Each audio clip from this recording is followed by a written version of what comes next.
This is the Perkins Brailler. This is one of the leading ways that folks learn and produce Braille if you're visually Wow. impaired. Perkins invented it in 1951, and we are still manufacturing and distributing this across the globe with 400,000 users globally. Sometimes it's Amazing. people's first point of contact with Perkins. It's just a really beautiful piece of our history and our current story of how we're empowering folks to access employment and education.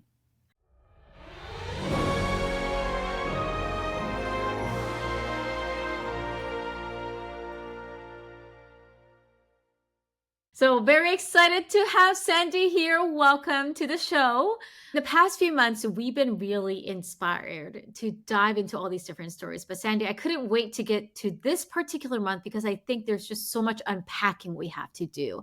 Disability Pride Month. What do we not know that we need to know about how big this space is and how important this is? How many people are with disability, how many fall into that category, what are the different categories, and maybe perhaps the different types of businesses that exist? Because I know you study these and often want to make sure others are aware of them. Sure. Monica, thank you so much for having me on your show. My name is Sandy Lacey. I'm the executive director of the Howe Innovation Center at the Perkins School for the Blind. The disability tech sector is really incredibly robust. It's 2024 and we're seeing a ton of activity in the space. I will take a little bit of a step back and actually just talk about the population of people with disabilities in general, whether we identify as having a disability or not. 16% of the global population has a disability. That number is actually underreported. In the US, it's around 25% of our population has a disability. It's the largest minority group in the world. It's the world's most diverse minority group. It's the minority group that anybody can join at any moment in their lives.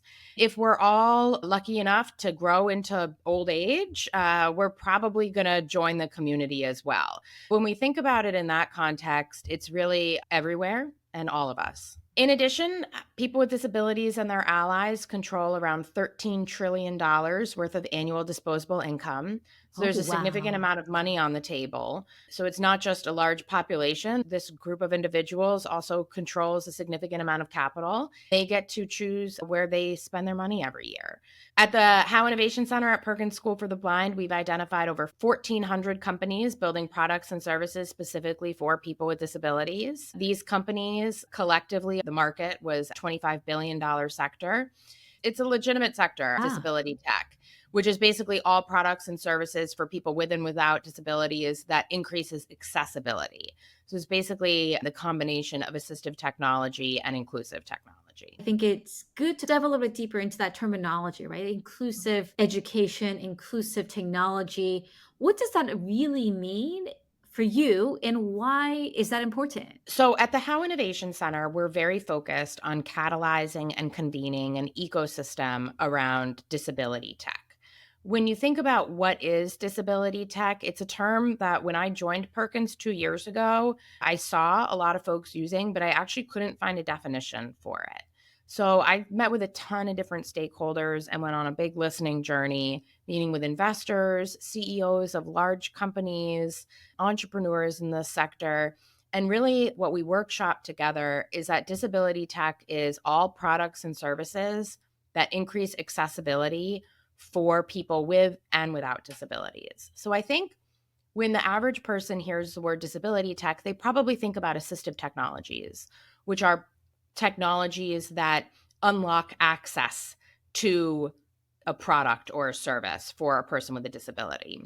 But there's this whole suite of companies out there that would never be categorized as an assistive technology company, but they would absolutely unlock accessibility for people with disabilities. And they usually fall into the category of inclusive tech. So the example I love to give is if there's a startup out there that uses AI to remove bias from the hiring process, that company might have been founded because they want to diversify the gender pipeline for software engineers, let's say. If that company is successful and their product is successful, their AI solution is going to remove bias in the hiring process for people with disabilities as well. And so that's where we think about inclusive tech being a key player in the space of unlocking access for people with disabilities. Inclusive tech changes the way systems work. So, like the system of education, the system of employment, whereas assistive tech is technology that makes access easier.